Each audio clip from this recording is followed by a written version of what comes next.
besok kan 11-11 nih, big sale. Hari ini indeks kita juga kasih kita diskon nih, tadi sampai 1,4% ya diskonnya nih. Jadi malam ini kita sama-sama hunting barang murah ya. Coba kita lihat saham apa nih yang sebenarnya sudah murah. Sudah cukup murah ya. Jadi teman-teman hari ini kalau ada pertanyaan apa, boleh langsung ya di question box atau di komen, boleh aja. Nanti kita akan sebisanya bahas ya kok. Oke. Ya, betul. Jadi besok 11-11 ini gimana? Kita harusnya belanja dong. Nah, itu dia. Belanja juga promo. mau lihat ya, hari ini sebenarnya yang koreksi cukup dalam itu ada dari sektor komoditas ya kok ya. Nah, kalau sektor komoditas ini, Iya. Komoditas yang mana nih? nah Tere? komoditas terutama hari ini yang dalam itu ada dari batu bara. Karena tadi pagi kita lihat harga batu bara dari IS Newcastle-nya itu udah di $300 ya. Walaupun itu masih tinggi tapi lumayan ya. Seminggu ini koreksinya udah 17%-an gitu. Nah, kalau dan ICI juga sudah di $91, which is itu udah lumayan terkoreksi ya, dan emang batubara secara result emang udah peaking gitu. Nah, kalau Kohan sendiri gimana nih ngelihat sektornya ini, apakah udah cukup murah nih kok? Apakah atau Kohan sekarang udah sebenarnya udah harus kurangin porsi ya, seperti yang kita udah bahas minggu-minggu lalu di saham-saham batubara? Jadi kalau batu bara, aku rasa kalau teman-teman pada ingat kita bahas batu bara yang apalagi berapa ya, mungkin ada kayak hampir sebulan lebih ya gitu. Ya sebenarnya batu bara ini kan obviously dia sempat buat apa deket-deket area high-nya dia ya. Nah ini tuh selalu seperti ini ya, tipsnya aku lihat yang model pergerakan kalau nggak begitu kuat ya, geraknya dalam ranging dan biasanya dia tuh kayak hampir nggak bisa buat higher high lah kalau kita bicara technical ya. Nah teman-teman juga bisa lihat pergerakannya mulai lambat ya daripada semuanya akan naik pertama kali ya. Nah yang harus diperhatikan adalah momen-momen di mana dia udah mulai lambat ini, mungkin dia sebenarnya nggak kuat. Nah ini harus kita perhatikan dulu. Kalau semuanya kita nunggu kayak ya, let's say pattern confirmation yang kejadian, ya bisa aja kejadian dulu barusan kita lihat, wah ini ada double top misalnya, wah ini ada ya apapun lah, head and shoulders segala macam. Nah ini model-model seperti ini nih. Lagian juga teman-teman kan mungkin harus sadar ya, dia udah running dari bulan awal tahun ya. Jadi kalau semuanya orang lari pasti suatu saat ada istirahat ya, atau semuanya dia akan berhenti larinya. Nah ini mungkin yang kalau kita bicara soal ini ya, indeks gold ya, dan makanya sooner later kan drop juga kan. Nah mungkin kita bicara kalau sumpamanya memang harus ada call di salah satu kita punya portfolio ya, cari yang mungkin lagged ya, atau cari yang mungkin dia punya earningnya itu masih bagus, terus secara valuasi dia lebih murah. Itu sih Tere. Menarik. Nah, ada yang menarik nih kok dari question box juga. Ada dua saham nih. Yang pertama ITMG ya. ITMG ada yang bilang nih ITMG tadi ada yang bilang ITMG kalau ARB menarik nih. Nah, karena hari ini juga cum date-nya ya, yang dimana ekspektasinya tidak akan ikut melemah, tapi ternyata juga ikut terkoreksi ya, apalagi besok X date-nya nih. Nah, terus ya. Terus juga hari ini kan untuk ada satu nih yang bergeraknya agak berbeda dari yang lain. Nah, kalau bumi gimana tuh? Nah, ini ya sebenarnya ya gimana ya, bumi mungkin ya memang dia hari ini berapa 1% ya, 187 ya, itu ya kita juga dia akan buat sendiri ya. Tapi TCPI itu juga 10% ya. Cuman overall yang paling penting itu kita lihat sebenarnya dia punya industrinya. Ya kalau dia berangkat sendiri, ya harusnya kayak kita nggak bisa simpulkan hari ini doang ya. Nah tinggal kembali lagi ya, yang harus kita jaga itu adalah structure marketnya jangan patah aja ya. Sebenarnya ya Kalau kita mau ngomong news story-nya nggak ada masih itu. Yang drivennya kan Karena mereka sudah udah ini price ya, in udah ya, pada keluar sudah ya. price in dengan harga batu bara tinggi, result bagus. Kalau untuk Bumi sendiri, Salim masuk udah price in, terus restructure debt juga udah price in. Nah, yang menarik nih, nanti subuh itu akan ada rebalancing MSCI ya, yang kita belakangan ini lumayan ramai diperbincangkan. Nah, ini kan dari Hmm. kriteria MSCI ini yang ada ADTV harus sekian, market cap free float harus sekian. Nah, ini sebenarnya yang potensi masuk itu salah satunya adalah Bumi. Selain Bumi, juga ada Pegas dan MTech. Yang mereka MTech dan Bumi ini kan Hmm. awal sesi kan sempat terkoreksi ya kok. Dan menjelang akhir itu wah ditarik naik tuh. Nah, ini apakah market ini sedang spekulasi nih, wah nanti pengumuman kalau misalnya beneran masuk MSCI, foreign flow akan nambah nih, jadi akan semakin akan Hmm. semakin liquid, akan semakin menarik nih prospek kedepannya gitu. Hmm. Ya, ya, ya. Aku rasa mungkin kayak gini sih, Tere. Orang-orang tetap ya akan betting kalau apa aja sih yang calon-calon masuk ke MSCI ya, otomatis ya kembali lagi ya MTech yang salah satu bolak-balik nggak pernah masuk, belum belum sempat masuk Mm. MSCI ya.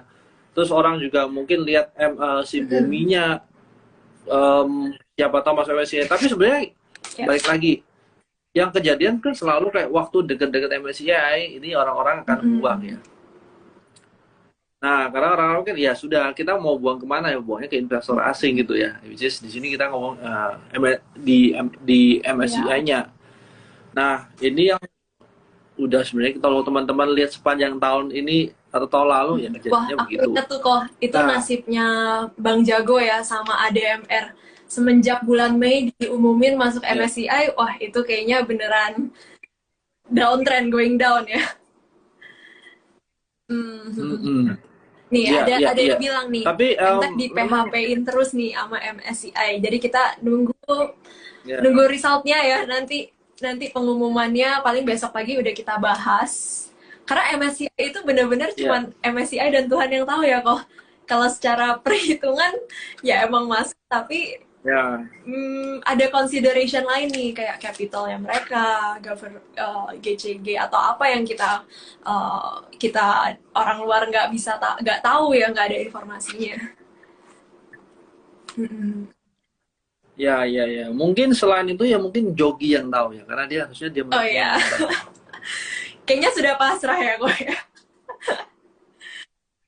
Iya, iya. Ya, tapi kita lihatlah sama-sama ya. Aku rasa bisa aja dia nggak masuk lagi ya. Anyway, kita lihatlah. Udah tinggal 1 hari sih, nggak ngefek juga ya. Iya, iya, iya. Oke nih. Nah, tadi kan ngomong-ngomong kita lagi berburu saham-saham yang murah nih kok. Nah, kalau mungkin ada Mm-mm. beberapa nih yang Kohans lagi lirik saham-saham yang udah cukup murah, too cheap to ignore. Ada apa aja nih Kohans? Oke, sebenarnya yang murah mungkin ada banyak dari. Cuman um, kembali lagi ya. Kalau kemarin kan kita lihat kita cari yang memang ada Mm-mm. earningsnya ya. Em, Semua barang yang driven by cuman rumor atau semuanya news doang sama, tidak akan segampang itu ya untuk jalan di tahun depan. Tapi kembali lagi, yang punya proven numbers ya, kalau kita lihat ya, yang kemarin orang-orang pada buang bank, terus orang buang coal, orang buang energi yang lain, akhirnya kan numbernya proven, makanya dia bisa jalan ya. Nah, ini mungkin akan sama sih Tere. Nah, cuman apakah kalau misalnya murah terus jadi menarik? Ya, aku rasa balik lagi kita harus lihat dia punya Mm-mm. makronya sebenarnya cukup menunjang nggak? Gitu. Kalau nggak, ya mungkin lebih riski ya. Kita nggak bisa Mm-mm. punya pegangan yang lebih ini aja, punya conviction lebih Iya, tinggi. iya, iya. Nah, kalau aku lihat dari top losers hari ini nih, selain saham-saham batubara yang sudah emang secara makronya emang sudah slowing ya, itu yang di top losers juga ada Goto, Asa yang sebenarnya juga bergerak di tek-tekan ya, dan juga nah kalau Kohan sendiri nih, apakah sekarang itu momen yang cocok untuk hunting saham-saham seperti apa nih kok? yang murah tapi nggak murahan ya kalau tadi intinya. Ya murah gak murahan ya. Ya mungkin kalau semuanya weightingnya ke coal itu aku akan Mm-mm. kurangin sih. Nah kalau biasanya ya kembali lagi apa yang kita harapkan sih IHSG kalau naik IHSG naik ini yang drivennya nggak mungkin dari barang-barang kecil sih. Makanya teman-teman kan kalau lihat dari dulu sampai sekarang yang driven IHSG jalan ini lebih ke banking sih ya karena banking weeknya Iya, paling banyak ya. betul. Nah terus kalau kalau bicara banking sih ya dia punya earning oke nggak gitu loh. Nah tinggal kalau bankingnya jalan berarti kita cari leading sama lagged ya. Nah mungkin leadingnya udah jalan yang lagged apa Nah, gitu. untuk banking ini menarik banget nih Dari, untuk kita bahas. Nah, apa langsung aja ya, karena kan tim research baru rilis report nih tentang sektor banking. Dan mungkin teman-teman juga udah lumayan banyak ya yang mungkin pegang banking sebagai core stock ya, apalagi terutama for big banks. Nah, minggu lalu Kohans kita kan sempat bahas nih yang strategy report di mana analis kita itu untuk outlook tahun depan itu kan uh, apa paling bullish itu di sektor consumer ya. Nah kita sekarang balik ke ngomongin outlook tahun depan nih kok. Tadi oke, di consumer tapi yang menariknya itu banking. Untuk sektor banking seperti yang Kohans tadi, bobot di indeks IHSG kita itu kan sangat tinggi ya, sekitar 25 sampai 30%. Jadi ibaratnya kalau Pak Peri Gubernur BI kita bilang oke, proyeksi pertumbuhan ekonomi tahun depan itu 4,6 sampai 5,3 kan. Wah, nggak mungkin nih kita ibaratnya nggak mungkin kita bearish on banking dong, ya kan kok. Ibaratnya kalau itu adalah yang sebenarnya menopang untuk pasar untuk market kita gitu. Dan juga iya, ya, yap. Dan untuk mungkin aku rangkum sedikit ya teman-teman, kalau misalnya mau baca reportnya itu sudah ada di aplikasi Terima ya, uh, udah di udah di upload, itu fresh fresh banget itu untuk outlook tahun depan. Mungkin teman-teman ada yang nanya nih kalau untuk banking, untuk terutama kayak for big banks kan ya yang sudah outperform index banget, kayak misalnya BBCA year to date udah naik 20%, BMRI yang juga udah all time high udah naik 40%, BNI udah 30%, BRI 10% yang paling rendah nih. Nah, tapi itu semua mereka kan udah outperform IHSG nih yang year to date-nya baru 5%. Nah, apakah next year itu masih ada story yang menarik untuk yang menjadi katalis banking kita? Ya kok. ya Betul-betul. betul. Jadi kurangkum nih dalam untuk tematik untuk tahun depan itu sebenarnya ke sektor UMKM, ke sektor UMKM. Kenapa UMKM? Ada 3 poin sih, ada 3 poin kenapa UMKM. Yang pertama itu kita kan sekarang lagi di masa era tingginya inflasi, barang di mana-mana mahal. Barang di mana-mana mahal pasti daya beli turun kan, loh. Nah, kalau daya beli turun, nah borrowing ini akan naik. Mau borrowing dari konsumen atau mau borrowing dari bisnis terutama sektor UMKM itu pasti akan naik. Nah, itu yang pertama. Dan yang kedua itu, tahun depan itu kita election year itu kan 2024, awal tahun 2024. Jadi biasanya secara historis itu 2023, 2024 itu setahun sebelum election year sama election year social spending itu akan naik. Nah, ketika social spending itu naik, perputaran duit di ekonomi itu lebih banyak nih, akan lebih banyak perputaran duit, dan itu juga akan ngedrive ekonomi. Dan di mana pemerintah kita itu ada kecenderungan untuk membantu mid to low class kan, middle to low income group, di mana biasa pemerintah itu akan kasih subsidi transportasi, BLT, bansos. Nah, itu balik lagi yang benefit itu adalah segmen yang mana nih? Nah, itu biasa segmen UMKM tuh ya kok ya. Nah, terus yang poin ketiga Iya. Yang poin ketiga itu karena untuk sektor banking kan financial inclusion ya, kita ngomongin financial inclusion kayak dari yang pameran kemarin itu ya, financial inclusion di Indonesia Hmm. secara data itu kan every year itu getting better, dimana di pelosok-pelosok itu perbankan itu going digital, jadi digital itu jalan, jadi makin banyak nih penggunanya ke depannya, dimana konsumen kecil itu juga udah dapat akses untuk bisa dapat loan dan menggunakan servis perbankan gitu. Jadi sebenarnya itu tematiknya, dan pasti ini yang teman-teman paling tunggu-tunggu nih. Yang menarik yang mana sih jadi? Nah, jadi clue-nya udah besar banget, clue-nya udah sangat besar ya. Kayak teman-teman mungkin bisa tulis nih di komen. Kalau kira-kira udah ada gambaran belum, kira-kira uh, dari four big banks itu yang mana yang akan menjadi yang akan dapat manfaat paling besar. Kalau misalnya UMKM, sektor UMKM itu yang jalan gitu. Apa mungkin di sini udah ada? Ya. Mm-mm. Nah, ini ada yang ngomong kok hari ini lemas kenapa ya? Ya lemas barangnya sekarang pada turun semua. Ya tapi aku punya satu barang yang arah. Ya. Tapi ya masih oke lah. Untung em, kembali lagi kita tuh agak susah ya. Kalau lihat barang udah naik terus kita berharap dia lagi lebih Mm-mm. tinggi itu lebih susah. Cuman sekarang barangnya apa yang fokus ya? Sebenarnya kita kembali lagi ya, Tere. Kita ngomong barang-barang waktu orang ada potensial itu orang-orang biasanya nggak sadar. Kayak ya waktu kayak komoditi udah selesai yang masih murah apa tadi mungkin kayak seperti yang ngomong di awal ya tech mungkin murah ya tapi apakah cycle-nya balik lagi sana mungkin belum terus apa yang ini mungkin consumer ya nah, tinggal kemarin ada yang ngomong soal consumer GGRM Mm-mm. MSP atau Mm-mm. rokok-rokokan ya gimana ya kembali lagi sentimennya mungkin faktor X-nya ke kita punya menteri keuangan itu cukup bisa dukung Mm. nggak.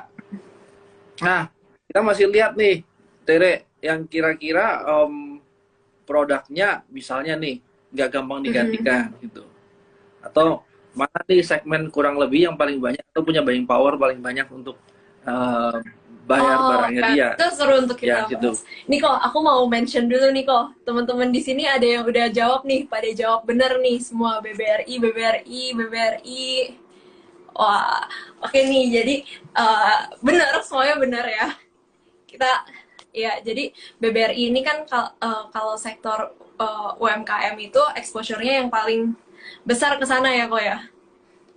Nah, mungkin kalau Ya, secara UMKM iya, kalau benar. Hans mungkin lebih ke saham-saham yang high beta ya kok ya. Kalau banking mungkin Alpha alpha ya, ya. yang alpha. Biasanya aku lebih suka alpha. Hmm.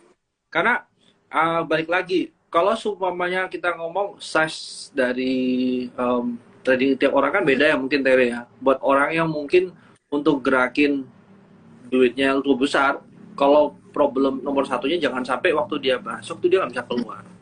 Ya berarti dia memang perlu barang yang lebih liquid ya. Tapi buat sizeku yang mungkin nggak segitu besar, ya doesn't matter kan, nggak ada masalah untuk aku keluar masuk bid overnya selalu pasti ada volumenya ya. Cuman apakah story-nya bakal jalan atau enggak atau semuanya dia punya fundamentals itu reflect gak ke share price-nya? Nah, ini problem yang lainnya. Baik lagi tadi bilang satu nih makronya ada enggak? Yang kedua fundamentalnya masuk enggak? Mungkin yang terakhir kita bisa lihat teknikalnya juga Ya, ya. ya, betul. Ya. Nah, kalau kayak bicara BBRI ya kita boleh ngomong BBRI bagus ya. Tapi kalau untuk harga sekarang ya aku lebih cari harga yang lebih murah gitu ya, Oke, Tere. oke. Jadi emang Kohans ini appetite-nya lebih lebih berbeda ya. Mungkin ada teman-teman yang kayak, oh ya udah deh gue mau yang aman-aman, banking nggak apa-apa deh, mungkin bisa kasih cuannya 20-30% setahun ya, it's okay lah gitu. Nah, tapi kan ini Kohans khusus yang mencari hunting saham-saham beggar ya. Cari barang-barang tuyul Tuh, gitu ya. siapa tahu Siapa di pasar tahu. Nego ada ya gue ya. Tapi balik lagi, Siapa tahu di pasar Nego ada, iya, bangkit dari kubur langsung beggar ya. Wah, kayak saham apa? ya, ya nggak tahu. Kalau sebenarnya barang-barang, oke. balik lagi, kalau kita bicara barang naik udah jalan ya, sebenarnya yang paling enak adalah kalau memang pada jalan, let's say industri udah jalan, yang paling mudah adalah cari yang lagged apa atau yang paling atau yang belum naik, yang memang secara valuasi masih murah mungkin ya. Ya, baik lagi kita sesuaiin nih duitnya, jangan misalnya ada yang ngomong, bank ini kan sebenarnya ada dua ya, kita yang konvensional sama yang digital ya, ceritanya harusnya masih nggak beda jauh ya, tapi yang kemarin kita cerita yang tidak banding money aja juga suffer gitu. Nah, apakah ini kan kita tinggal Desember doang nih ya, kemarin kalau kita ngomong awal tahun itu satu tahun ke depan ya, harusnya yang rasio modalnya 3T itu harus sudah terpenuhi ya. Ini tinggal Desember, sebenarnya chances kita ngomong barang yang kecil-kecil atau barang yang kecil-kecil, buku 1, buku 2 atau buku 3 yang belum dapat 3T, harusnya mereka akan ada some action lah gitu, Tere.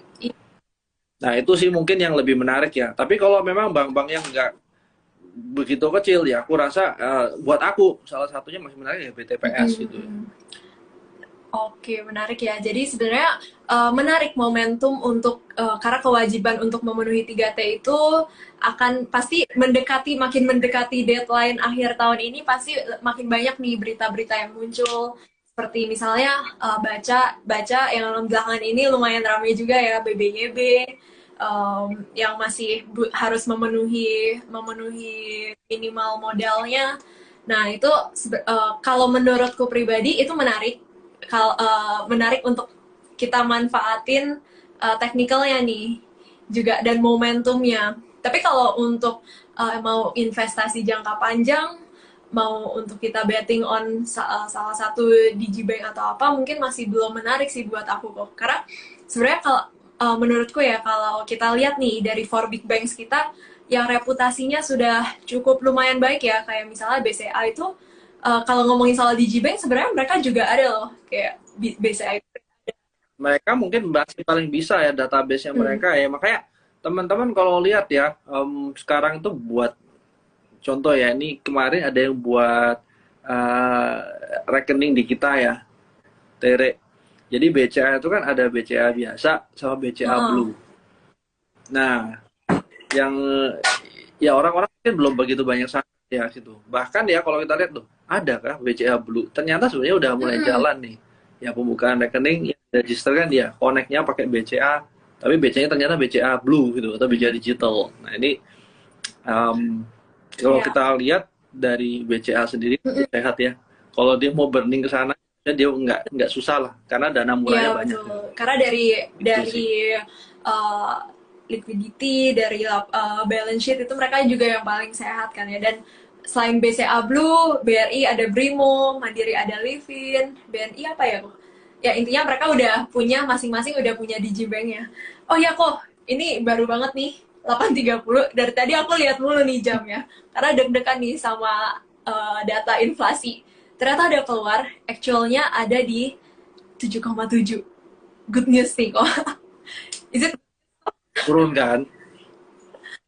Turun ya. Sebenarnya kalau inline ya aku rasa nggak ada masalah ya gitu. Memang target mereka untuk ini. Tapi ingat ya, ini kan nggak berhenti sampai sekarang, itu sampai tahun depan sih Tere. Jadi ya selama inline in the short term ya pasti orang akan lihatnya bagus ya. Karena patokannya pasti market itu ke konsensus ya. Konsensus itu kan forecastnya di 8%, bulan lalu itu di 8,2. Wah, jadi ini udah turun dan lebih rendah dari konsensusnya. Jadi kita lihat market gimana responnya ya kok ya. Karena kan in the end kan targetnya The Fed itu kan ada di 2% ya kok ya. Jadi kita juga it's still quite some way ya. Nggak langsung instan, ibaratnya kayak minum obat ya kok. Minum obat naikin suku bunga, tapi nggak akan, emang tidak seinstan itu. Oke. Ini Iya, nah aku tanggepin dulu kayak IHSG-nya bentuknya double top ya. Sebenarnya nggak juga ya kalau aku lihat ya. Nah, kita lihat ya, selama ini IHSG itu kalau biasanya meninggalkan ruang gap ya, itu selalu ketutup ya, Tere ya. Nah, kalau kita bicara double top, itu depends on seberapa lebar kita punya screen ya, seberapa sempit kita lihat, lalu time frame mana yang kita pakai gitu ya. Nah, sekarang kalau kita lihat jelas itu sebenarnya di atas itu ada ruang gap kurang lebih di area berapa? 7038 sampai 7018. Nah, ini mungkin kalau kita ngomong ya, dari hari-hari sekarang itu dekat-dekat support ya. Seenggak-enggaknya kita punya upside ke atas tuh masih ada berapa persen ya untuk nutup gap area. Tapi again, yang buat dia naik nih apa? Yang buat dia naik bisa aja barang-barang yang kayak LQ45 atau barang-barang yang ya intinya yang weightingnya cukup mempengaruhi gerak IHSG gitu ya. Oke, jadi tadi Ko Hans bilang ini dia tidak membentuk double top ya, Ko ya? Itu ya, ini chartnya lagi. Oke, ini kalau buat aku itu bukan seperti double top. Ya kalau mau dipas-pasin ya bisa turunin aja time frame-nya, mungkin kita bisa kelihatan double top. Nah anyway, yang kita kemarin bicarakan, ya apa sih yang kita harapkan untuk IHSG naik ya? Berarti yang selalu satu ya, ranging jauh lebih bagus daripada dia buat low baru ya. Nah, low baru ya otomatis low-nya yang mana nih? Kalau kita lihat low baru ya di 6742 ya, sampai sekarang belum ada ya. Tapi again, ranging jauh lebih bagus daripada dia buat harga penurunan ya. Nah, tinggal rangingnya seberapa lebar nih ranging yang kita harapkan, yang kita ekspektasikan nih loh. Kalau aku rasa harga-harga sekarang sampai let's say 6926 itu mungkin ya ada potensi dia akan gerak-gerak di sana ya. Barusan nanti memang akan ada rebound sedikit untuk closing gap area dia kalau pakai technical. Oke. Jadi ini masih berpotensi melemah ya sampai 6.929. Ya, aku rasa mungkin masih bisa goyang di sana. Gitu. Nah, ini kan sebelumnya kita juga sempat bahas ya, ini kayaknya ada potensi inverse head and shoulder, tapi ini gagal ya, Ko ya, kelihatannya. No, belum berhasil. Kan kita nggak bisa ngomong gagal dong. Ya, kalau inverse head and shoulder tergantung inverse head and shoulder seperti apa yang bagus ya. Selalu yang namanya fast recovery itu jauh lebih bagus dan seperti apa yang kita ekspektasikan gitu. Nah, kita tinggal lihat nih, kalau sekarang kita masuk, balik lagi ya Tere, barang apa yang kita harap naik ya, weightingnya yang mana yang bisa mengaruhi dia punya jalan untuk naik ke atas gitu. Oke, menarik nih. Ada yang bilang Goto naik, IHSG naik. Hari ini Gotonya dalam ya. Oke, tadi lagi cek nih. Nah, tadi kan Kohan sempat mention nih soal consumer ya, Ko ya. Kalau dari top down-nya memang consumer ini adalah sektor yang dari tim analis kita yang paling bullish ya, Ko, untuk story tahun depan. Nah, mungkin bisa nih kita bahas soal consumer nih, Ko. Kalau dari Kohan apa nih mungkin story yang menarik untuk consumer? Sebenarnya kalau kita lihat consumer itu dulu menarik, kita lihat karena apa ya, orang lihat consumer sebagai defensive stock ya. Terus juga kalau consumer kita lihat purchasing power dari kita punya itu besar atau enggak. Kalau purchasing power kita memang tidak besar, minimal kita harus punya quantity yang banyak. Which is sebenarnya kita punya rakyat juga cukup banyak ya. Nah, cuma berapa fenomena terakhir ini yang buat orang punya consumer itu agak bedanya gini loh. Dulu orang nggak punya duit, cari yang murah. Begitu orang udah punya duit, naik kelas, besok kamu udah mulai pakai body shop. Mau turun lagi, nggak mau kan, karena oh aku udah punya duit nih. Nah, tinggal seberapa banyak barrier to entry-nya sih ya, Tere ya. Nah, kalau kemarin itu kan memang kita ngelihat yang model consumer ini kayak negatif growth ya. Nah, kalau sekarang aku rasa bukan cuma masalah negatif, dia kan dari low base, begitu dari low base itu akan lebih gampang kelihatan menarik ya gitu. Tahu-tahu earningnya sebenarnya contoh gini, aku punya pendapatan setiap bulan let's say 5 juta. Terus turun dari 5 juta jadi 1 juta. 1 juta naik jadi 2 juta, itu naiknya seakan-akan 100% kan, Tere? Betul. Nah, terus juga kita lihat ya harusnya Unilever ini udah mulai under own sama dari fund-fund ya, otomatis once ini satu market cap-nya dia besar, dua dia lebih liquid, yang tiga begitu orang lihat consumer good-nya naik, harusnya flow-nya lumayan banyak masuk ke sana sih. Oke, jadi kalau Ini contoh ya, bukan ngomong Unilever ya, tapi logiknya kalau aku lihat seperti itu. jadi kalau tadi kita bilang dari sektor banking itu kan udah outperform index ya kok. Nah, kalau kita lihat rata-rata untuk saham-saham consumer ini mereka year to date-nya itu masih di kisaran 10%-an gitu. 10%-an sampai 20%-an gitu. Jadi itu yang menjadi consumer itu lumayan defensif juga ya. Dan sebenarnya sesuai dengan sama kayak yang tadi kita sempat bahas tuh kalau soal banking.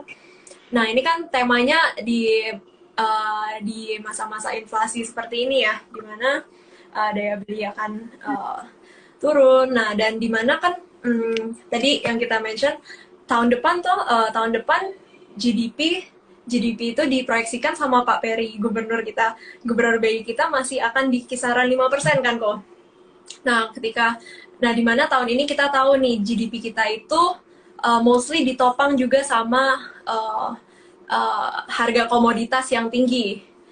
Nah, tahun depan ketika nanti harga komoditi udah normalize, pastinya itu pemerintah pasti akan stimulate lagi nih segmen konsumsi kita. Kan juga di mana Indonesia ini kan negara yang konsumtif ya, terkenal dengan negara yang konsumtif nih, di mana GDP kita itu yang menyumbang GDP kita itu kalau kita trace back itu selalu 50%, di atas 50% nih ini disumbang sama konsumsi. Nah, itu dia. Nah, jadi apa nih yang kita kalau mau pilih? Kalau top down-nya kita udah tahu nih, oh consumer ini menarik nih. Nah, kalau bottom up-nya kita harus pilih-pilih juga nih. Nggak semua saham di consumer goods itu menarik ya kok ya. Kriterianya apa aja nih kira-kira? Yang pertama mungkin ya. Ya nomor satu pasti penting lah. Kalau aku tetap kalau lihat ya, kita lihat dari tahun lalu berapa banyak sih kita mau bayar GMV lah, price to sale segala macam. At the end of the day kalau kamu nggak punya earning ya kamu mati kan. Nah kembali lagi earningnya akan lebih bagus atau lebih seksi kelihatan dari waktu dia low base banget nih. Nah itu yang sebenarnya kita cari. Waktu dia dari low base, ya kembali lagi tadi loh. Dari 1 juta ke 2 juta itu kamu kayak naiknya wow. Padahal ya uangnya sebenarnya masih kecil gitu. Nah tinggal gimana si buying powernya dari orang-orang yang beli ya. Kalau kamu lihat ya, mungkin sentimennya kita bisa lihat ke depan ya, karena ada untuk adjust inflasi segala macam. Mungkin akan ada yang tadi kita kemarin ngomong soal mungkin ada adjustment di UMR misalnya. Otomatis orang punya buying power lebih ya, Tere ya gitu. Jadi aku balik lagi ke earning sama yang udah under own ya. Nah, terus kamu juga bisa lihat kayak ya mungkin kayak MAPI, MAPA juga aku rasa juga cukup menarik sih Tere. Oke, tadi kau Hans bilang. Ya, terus kayak tadi Mayora. Kenapa kok Mayora menarik ya? Mungkin Mayora itu yang punya yang ekspor keluar ya. Sebenarnya bisa diversified untuk kayak buying power di dalam negara aku nggak gitu bagus, di luar negeri lumayan bagus ya. Itu mungkin yang adjust dia punya revenue lebih menarik. Oke.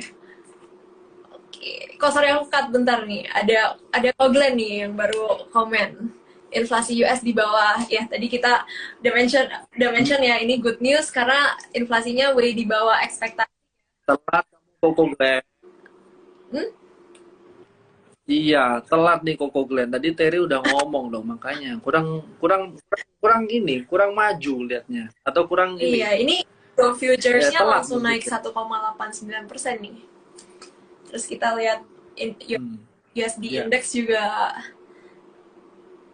Wow, oke. Ini ya. Nah, sebenarnya gini, Terry. Kalau kamu lihat kan kita udah tahu yang naik apa. Selalu ya konsep leading sama lagged ini selalu yang menjadi kalau buat aku acuannya. Kenapa? Kalau kamu lihat ya udah jalan ya, sebenarnya cycle berikutnya apa gitu. Ya paling gampang kalau kita bilang banks udah naik, banks besar 1, 2, 3 udah naik, berarti ya cari yang lagged apa. Begitu yang lagged selesai, terus cycle berikutnya apa? Mungkin ya. Waktu finance-nya udah mulai naik, mungkin bank udah mulai naik, mungkin misalnya nih yang punya pendanaan lebih besar, lebih bagus akan dapat flow duluan ya. Contoh kayak Bevin itu ya. Nah, kembali lagi kamu lihat nih, earnings-nya gimana? Ya Bevin salah satunya yang menurut aku paling menarik ya. Untung di sini nggak ada jogging. Nah, ini tadi bagus banget sih, good point banget sih yang Ko Hans point out. Tadi kita juga harus lihat secara ini udah kayak back to fundamental ya Ko ya. Dimana di era suku bunga naik, inflasi tinggi, itu kan sekarang cost of fund makin mahal nih. Jadi kalau sebagai usaha, kalau misalnya teman-teman ini sebagai yang pemilik usaha nih, yang punya company, pastinya mau ekspansi pasti susah dong ya. Karena pinjaman lebih mahal. Nah, pastinya perusahaan-perusahaan yang diuntungkan itu pasti yang punya cash flow yang bagus, terus dari balance sheet yang solid lah ya kok. Jadi ibaratnya ketika nanti ada demand, ada permintaan naik, mereka itu perusahaan-perusahaan yang punya balance sheet yang solid ini, itu mereka yang akan lebih fleksibel nih dalam mau Yang lebih dapat flow dulu, lebih gampang, ya perusahaan yang lebih solid, pasti sih. Dan juga, nah itu mungkin jadi kriteria pertama. Kita harus lihat kesehatan keuangannya ya, kesehatan keuangan perusahaan. Mungkin perusahaan yang high leverage biasa, yang utangnya gede, utangnya banyak, apalagi yang bunganya itu ngikutin suku bunga itu ya. Nah itu pasti akan lebih berat nih untuk mereka jalanin bisnis di tahun depan. Terus juga yang kedua itu yang sticky ya, kok ya.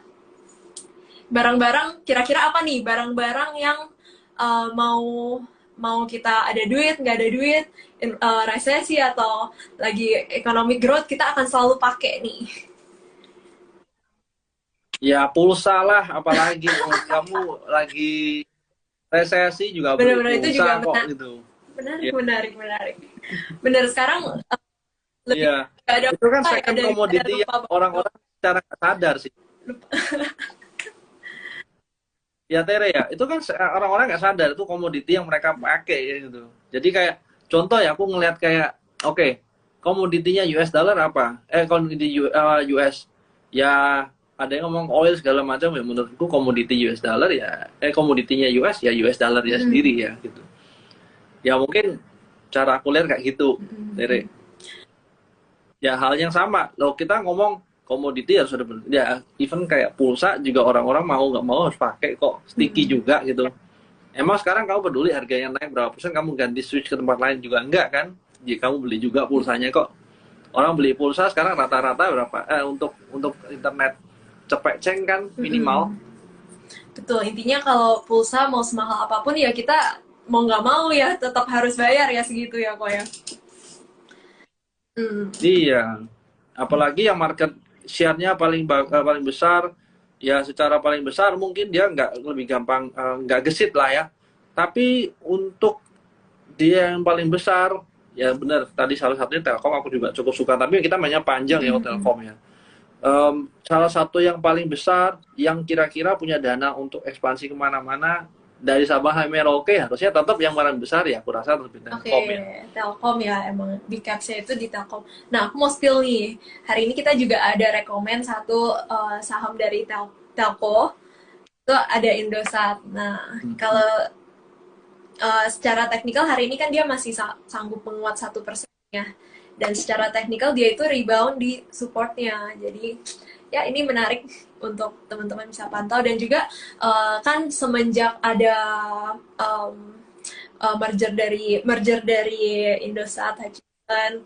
Nah, ini konsolidasi sektor ya. Ini kan jadinya price war itu berkurang, yang tadi Kons bilang mau mahal pun kita juga tetap mau nggak mau ya harus konsumsi data. Nah, ini juga menarik nih untuk isap ke depannya. Dan oh ya, terus juga kamu lihat nih depannya. Penasaran nih, ada nggak nih yang ikutin Piala Dunia? Berapa hari lagi nih? Udah lagi countdown belum? Nah, itu juga sebenarnya story yang menarik ya, Ko ya. Untuk Isat hari ini ada news di mana dia ini kan udah kolaborasi. Dia ada kolaborasi nih sama video yang dari punya SCMA. Nah, jadi mereka itu bikin paket khusus untuk nonton siaran Piala Dunia nih jadi kalau untuk mau nonton siarannya, wah boleh nih beli paket dari Indosat. Jadi ya itu menjadi katalis juga sih ya kok. Iya, iya, iya. Kan heboh loh itu kalau aku lihat sampai kalau kamu nggak punya license, kamu nggak boleh buat kayak acara trading untuk ini ya, nonton bareng gitu. Ya, Hmm, iya, interesting. Bisnisnya lebih tertata sekarang ya. iya, Itu. Nah, Tere, jadi sebenarnya ngomong dari tadi itu emang barang-barangnya cuman bisa ke consumer ya. Nggak juga kan.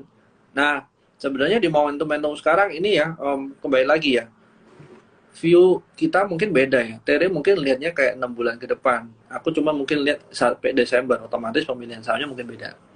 Nah, sebenarnya beberapa saham yang aku lihat mungkin kayak menarik ya.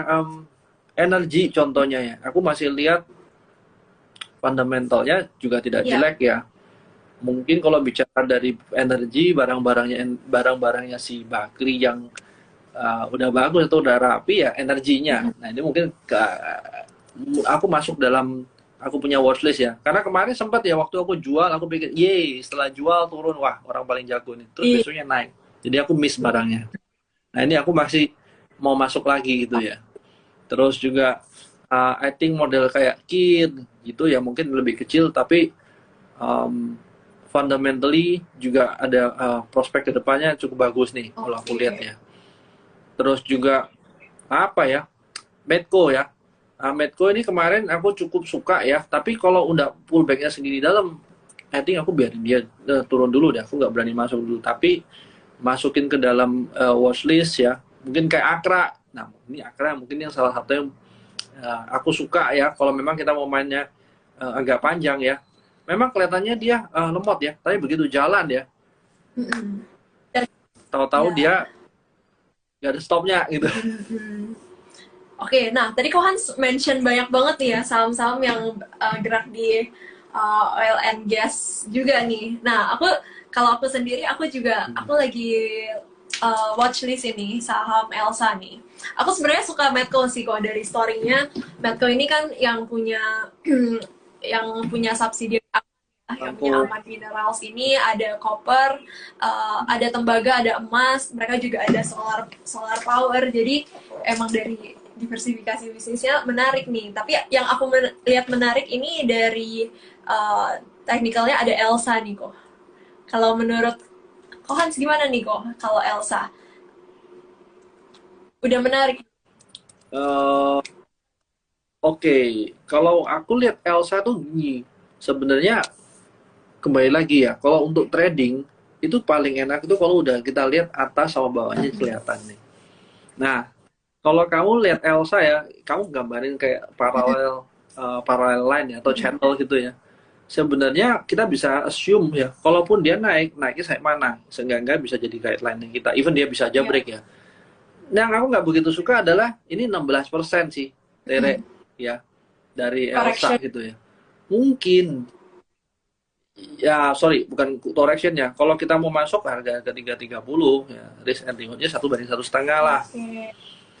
I think kalau untuk dibandingin sama ya, tadi aku bilang energi ya, aku lebih suka energi Jadi ya. emang So, Kohans watchlistku ini ya. emang suka saham-saham yang lagi bergerak uptrend ya. Jadi ketika dia ada pullback, itu momen entry-nya nih. Emang ciri-cirinya Kohans nih. Nah, terus kalau kayak apa yang ada di listku juga salah satunya masuk ke ini ESA sih, Tere. Ya. ESA kalau kamu lihat dia ada Wah, pullbacknya cukup Esa sehat. I diskon think besar ya. harga-harga 1020. Diskon besar Esa Kenapa? hari ini. ARB ya, kok. Ya nggak diskon besar juga karena kenaikannya nggak kencang juga. Yang paling bahaya tuh kalau diskon besar setelah dia naik tinggi ya itu Itu dikasih diskon besar dalam malah bisa-bisa nggak ya. jadi naik kan. Nah ini mungkin kalau kita masih rapi pullbacknya dia nggak begitu naik banyak, sebenarnya risknya jadi lebih gampang ketaker gitu. Oke. Karena kalau naik kencang, turun kencang itu juga bisa jadi ada kepanikan di market ya, kok ya. Kalau naik kencang turun kencang sebenarnya dia kuat naik atau enggak. Kalau dia naik kencang ya nggak boleh turun kencang dong gitu.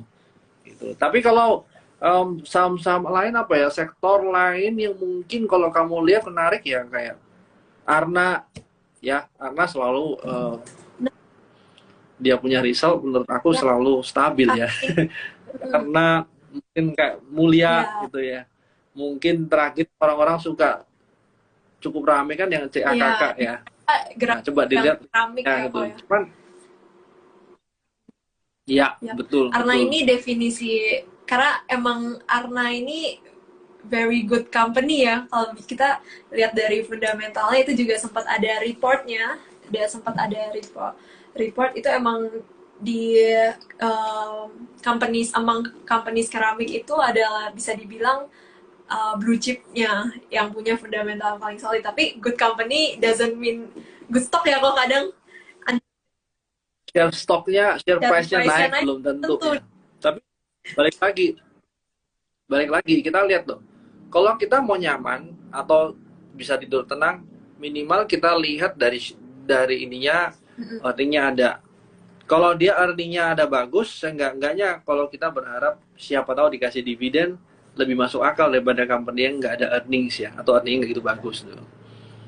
Nah, salah satunya AMRT itu ya. AMRT juga aku suka ya, tapi perjalanannya pelan ya, agak bosen, tahu-tahu diem-diem dia udah berapa persen naiknya. Ini salah satu yang aku cukup suka ya. Tapi ada momen-momen di waktu kemarin bulan Juli dia boring banget, nggak kemana-mana. Tapi begitu jalan sekarang naik ya. Tapi kalau dilihat ya, kalau by technical kita ukur aja kurang lebih 7%, 16% lah buat berapa orang. Kadang-kadang aduh lama banget ya, males ya, karena main di bumi dulu kayak kemarin ya, atau aku karena main di dewa deh, siapa tahu jackpot. Nah, siapa tahu kalau apa ya, sekarang lagi rame lagi ya, orang akan bahas kayak BNPR-nya, siapa tahu bisa jalan. Oke lah, kalau semuanya kita nggak ngerti reasonnya, masuk aja by technical. Kalau nggak cocok ya cut aja gitu ya. MAPI juga menarik ya, aku juga sempat Ya, lihat kemarin ya. Tapi kalau beberapa analisa dari teman-temannya aku itu lebih gini, Tere. Ya, MAPI menarik, tapi kalau MAPA mungkin secara margin jauh lebih menarik. iya. Ya, cuman bicara margin fundamentals, secara teknikalnya belum kelihatan sih gitu. Jadi kalau by technical lebih enak lihat MAPI ya, rapi gitu jalannya. Nah, ini lebih gampang kita ikutin. Iya. Nah, MAPA itu menariknya karena MAPI-nya year to date-nya udah sangat ngegas ya kok. MAPA-nya ini laggards-nya nih. Nah, biasanya ini yang menarik ya, Hmm, dimana sebenarnya uh, dari dari kinerjanya MAPA itu kan juga juga udah pick up juga ya kok ya. Nah, itu menarik. hmm, hmm. Nah, kok ini banyak banget nih pertanyaan yang Ya, masih di sektor komoditas. Kayaknya teman-teman di sini masih banyak yang belum move on nih kok. Ada yang harusnya panggil Alpinus jawab ini. Oke, ada Adaro gimana nih kok? Adaro Indi deh, Indi Adaro tadi kita belum sempat bahas. Hari ini koreksi dalam ya kan kok. Menurut kok Iya, betul. konten Nah, sampai kalau berapa, dilihat, sampai ke berapa nih kok, dan kira-kira di level apa yang kita bisa spek nih? Oh, oke, ini udah cukup murah nih. hmm, kalau untuk Adaro terus terang sih aku expect dia di 3.300 something. Aku mau lihat ya, udah tinggal dikit lagi ya. Aku nggak berani untuk lebih kayak aggressively masuk ke sini ya, karena sebenarnya indeksnya juga overall turun ya. Nah, cuman turunnya sampai berapa ini yang mungkin kita harus lihat sama-sama secara makronya ya. I think nanti once itu udah mulai pelan ya. Nah, kalau kamu lihat nih, indeksnya si Cool ini kan udah dekat-dekat support Ya, area dia ya. Apakah habis itu dia rebound? Bisa aja. Ya, tinggal kita lihat indeksnya sama bakal reflect nggak gitu ke dia punya kenaikan. Kalau nggak, ya even dia di support, so what gitu loh. Mungkin kita jangan gegabah tuh, jangan masuk dulu, lebih ya, agresif sih gitu. Nah, kalau kita bicara contoh nih, contoh ya. Tuh UNVR itu di area support. Ya, setuju, itu memang di area support. Apakah dia akan di spek supportnya? Kamu nggak pernah tahu. Apakah dari support dia akan break?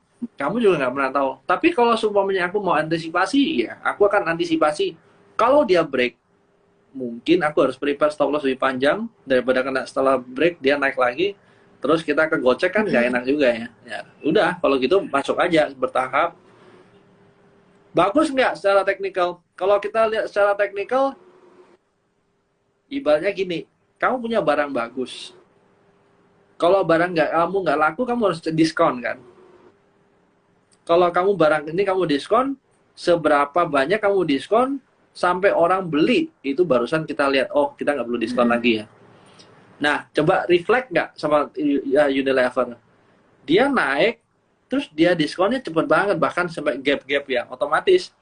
Ya, ideal nggak buat kita kalau misalnya kita jualan barang iPhone? Perlu nggak kamu jual iPhone, terus kamu jual sekarang kurang lebih diskon 10%, biasanya diskon 20%. Nggak ada yang beli juga. Nah, something wrong kan?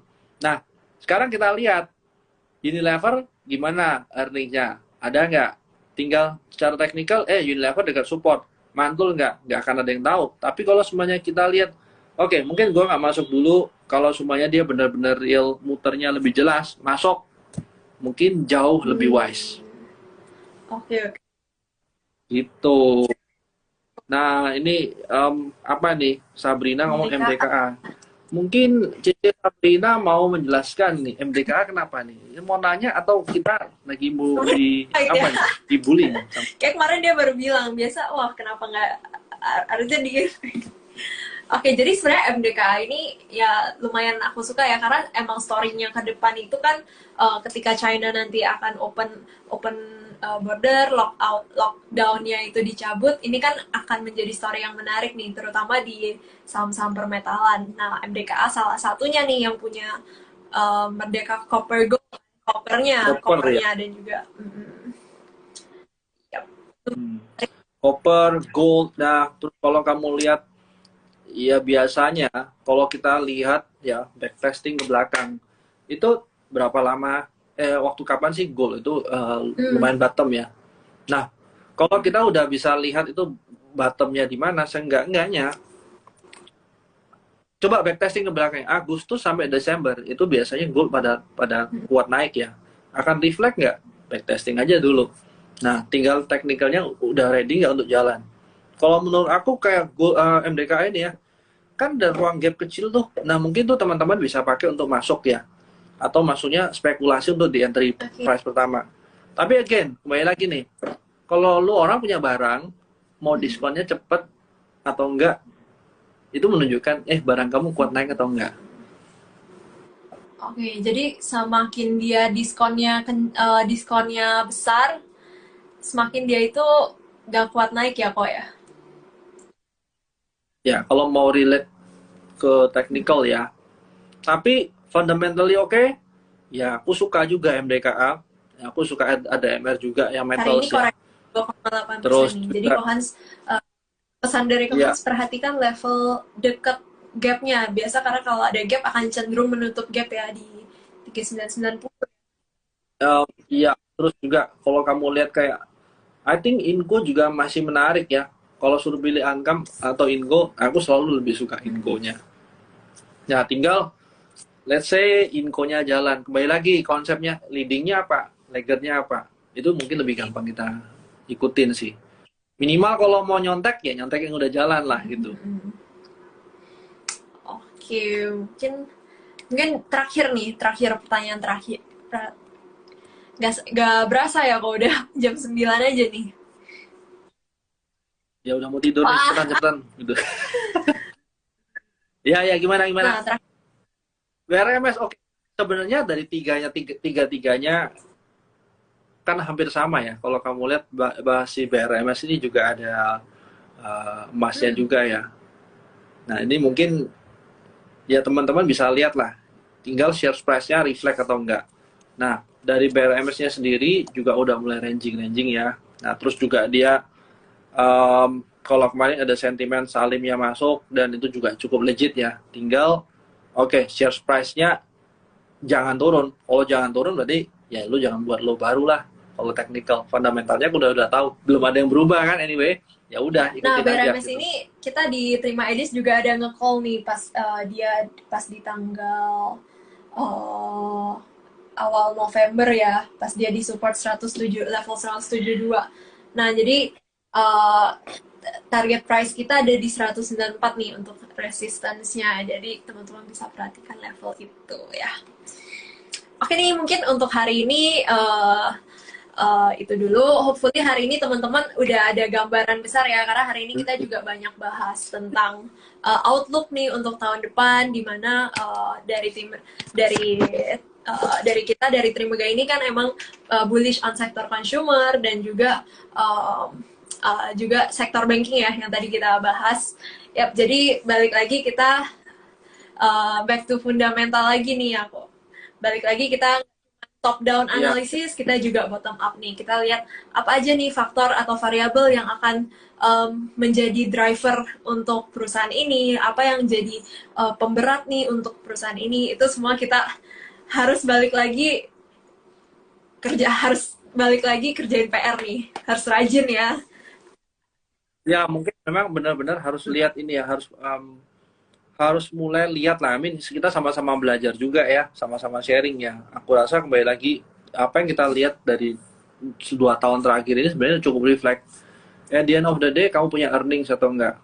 See what happen sama tech company yang nggak punya earning. Akhirnya mereka juga suffer kan, mau nggak mau untuk untuk mereka bisa jalan harus cut cost lah, mereka harus lebih lean lah, orang-orangnya di cut. Jadi again earningnya nggak ada. Tapi kalau kamu punya earning, ya aku rasa contoh yang paling jelas ya, how waktu dulu si gudang garam bisa beli BCA. 98 waktu Yeah. krisis itu karena mereka punya duit sih, bukan bucket debt ya. Nah, Nah, ya punya duit berarti punya earning jadi juga ya gitu. Nah, kalau kamu nggak ada earning, kamu punya gambling ke kamu punya debt, ya ini aku rasa survival of the nggak gitu. fittest ya. Perusahaan yang ketika air laut pasang surut ya kok ya. Biasa orang bilang ketika air laut surut itu akan kelihatan nih siapa yang bisa bertahan. Yap, yap, yap. Jadi kita harus balik lagi nih cek apakah ini cash levelnya berapa, cash flow-nya sehat apa enggak ya. Yap. Iya. Ngomong-ngomong, Tere dari tadi nggak bahas soal otomotif nih. Bagus nggak otomotif kalau Astra misalnya? Nah, Astra ini kalau aku lihatnya kan sekarang dia di drive oleh main sektornya yang ngedrive, anak saya yang ngedrive itu kan ada UT United Tractor sama Ali ya yang contribute besar untuk revenue-nya. Halo kok Hans, nge-lag ya kok?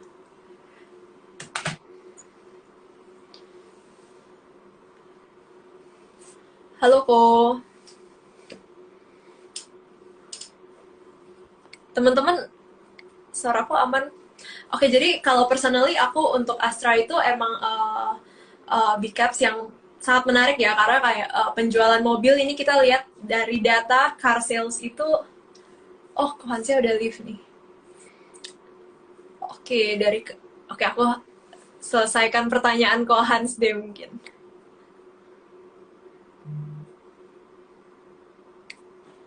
Oh no, Auto by Astra. Nah, ini juga baru kita bahas nih. Auto ini secara fundamental dia bagus. Cuma emang ada saham-saham yang sebenarnya kurang di-appreciate sama market nih ya. Nah, kalau DRMA dia proxy to EV-nya itu lebih besar nih, karena dia itu adalah yang spare part, dia itu adalah yang provide spare part untuk terutama yang Hyundai kerjasamanya ya. Jadi itu menarik. Nah, ini Kohans nih. Nah, sebenarnya kalau Astra untuk aku sendiri sih aku nggak punya sih, karena ya aku lihat Astra ini semakin kesini bisnisnya itu kan nggak seperti dulu dominannya itu di otomotif, tapi sekarang Astra ini didorong oleh ada UT-nya, ada UT, ada Ali. Jadi aku melihatnya kayak kalau beli Astra itu ibaratnya kayak beli reksadana nih. Ya sebenarnya Iya, itu safe benar. teman yang resiko profilnya lebih rendah kali ya. Tapi kalau aku lebih prefer kalau misalnya aku lagi bullish on on coal, on CPO, aku langsung beli emitennya gitu. Kalau aku Iya, secara itu betul preference ya. juga. Oke. Wah, kita Kohans tadi ada yang bilang pokoknya udah ngantuk nih. Malah Oh, justru karena baru bangun, makanya kayak ngantuk. Nggak sih, cuman memang ini ya, udah deket-deket weekend, mungkin ini ya lebih santai aja sih. Iya. gitu. Oh. Yap, mungkin Ya, hari ini ya, sampai sini dulu kali ya kok. Kita lanjut lagi. Besok udah Jumat nih ya. Oke, thank you ya teman-teman hari ini yang udah ya. Thank you. bincang-bincang. Oke.